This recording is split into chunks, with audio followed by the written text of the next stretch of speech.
Friend, आप सभी को गुड नाइट। हम यूजीसी नेट में आप सभी को लॉजिकल रीजनिंग बताएंगे और उसमें बताएंगे कि आधार वाक्य से निष्कर्ष वाक्य कैसे निकाला जाता है। निष्कर्ष वाक्य निकालने के कुछ नियम होते हैं। तो मान लीजिए आपका आधार वाक्य दिया है, तो निष्कर्ष सबसे पहले हम निष्कर्ष में नियम देखते हैं। जब तक नियम पर नहीं चलेंगे तब तक हमें वाक्य हम लगा ही नहीं पाएंगे। निष्कर्ष, ठीक, ज्ञात करने के नियम।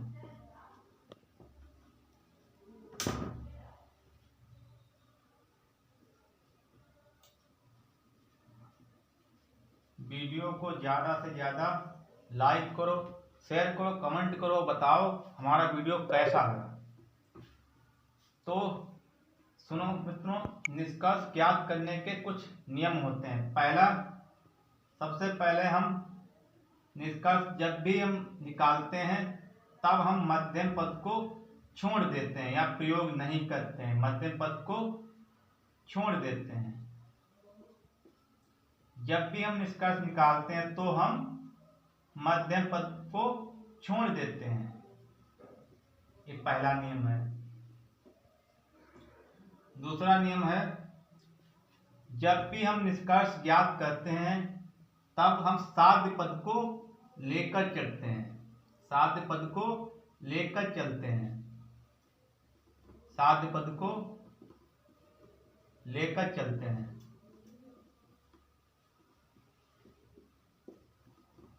तीसरा हमारा नियम कहता है, सभी जैसे शब्दों का प्रयोग हम नहीं करते हैं।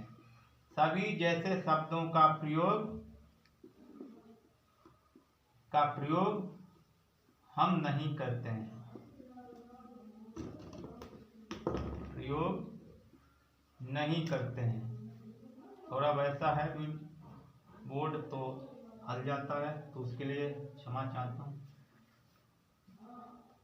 अब हमने ये तीन आपको नियम आते हैं तो आप आधार वाक्य से निष्कर्ष वाक्य निकाल सकते हैं। ठीक है। अब छोटा सा हम एक उदाहरण बताएंगे, फिर हम वाक्य लेकर चलेंगे आधार वाक्य, फिर उससे हम निष्कर्ष निकालेंगे। तो मित्रों ये बात है, मान लीजिए ए बराबर किसके है? बी के।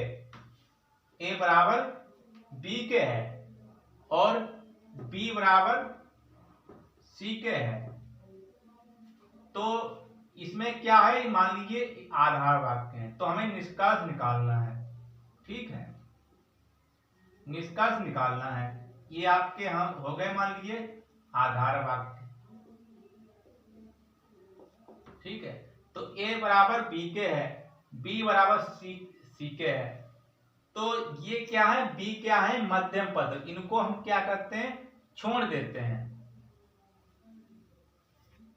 तो क्या आधार वाक्य निकला? तो सी क्या है? साध्य पद है, तो सी बराबर किसके होगा?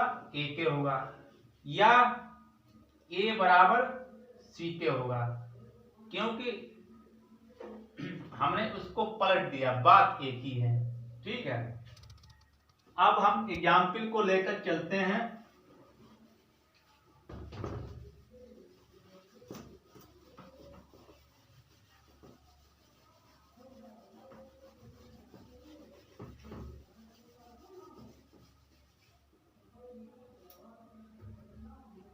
मान लीजिए पहला आधार वाक्य दिया है, आधार वाक्य।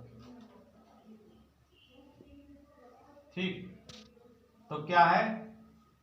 सभी व्यक्ति, सभी धार्मिक व्यक्ति लिखते हैं, सभी धार्मिक व्यक्ति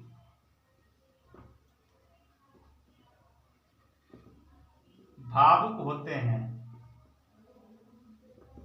भावुक होते हैं।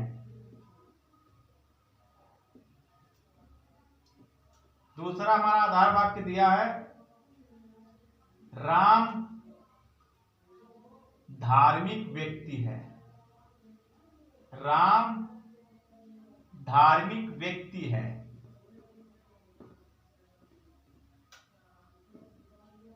ठीक है, निष्कर्ष क्या आपका दिया है?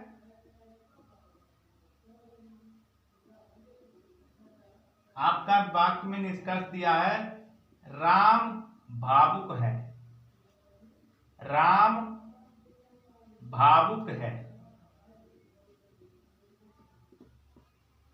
दूसरा आपका दिया है सभी धार्मिक व्यक्ति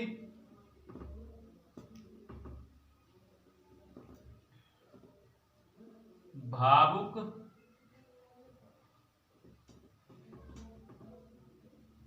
होते हैं।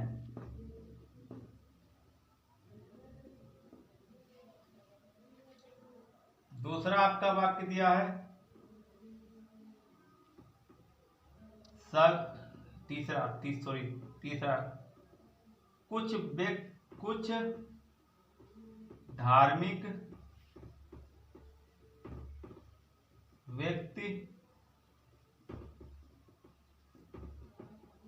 भावुक नहीं होते हैं।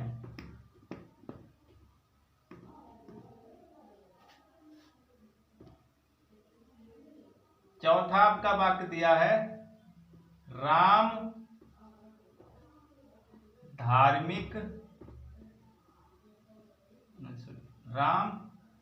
अधार्मिक व्यक्ति नहीं है।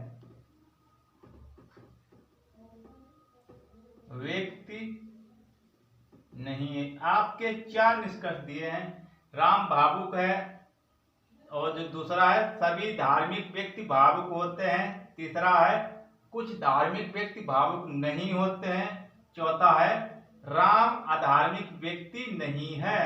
अब देखो इसमें जो सभी शब्द भी आया है, अब इसको हम सबसे पहले हम क्या करेंगे, मध्यम पद को छोड़ देते हैं।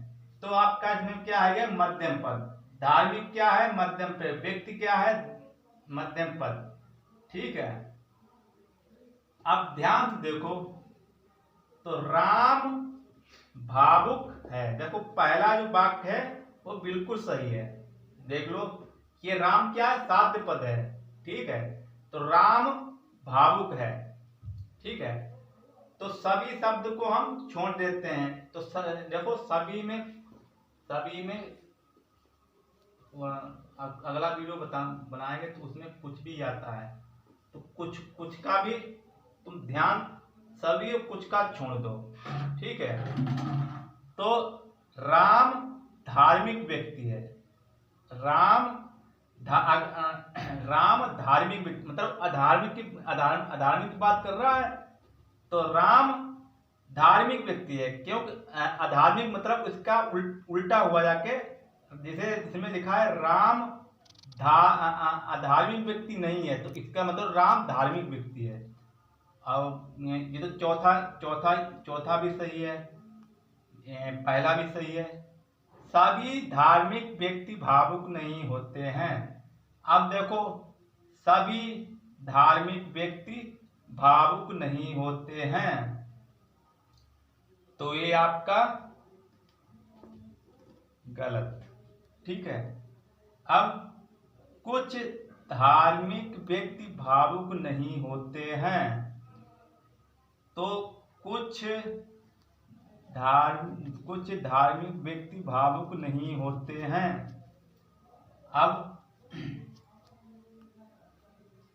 इसमें मतलब कुछ तो ये भी वाक्य गलत है, क्यों, सभी के कुछ के बाद। तो आपके वाक्य क्या है, 1 और सही है।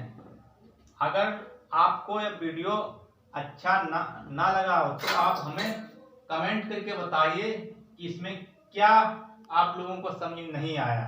हम अधिक से अधिक बताने का प्रयास करेंगे, और ये वीडियो हमने बहुत लगन पूर्वक बनाया है। इस पर हमने चिंतन मनन भी किया है। ठीक है, इस वीडियो को ज्यादा से ज्यादा लाइक करो, शेयर करो, कमेंट करो और लोगों तक पहुंचाओ।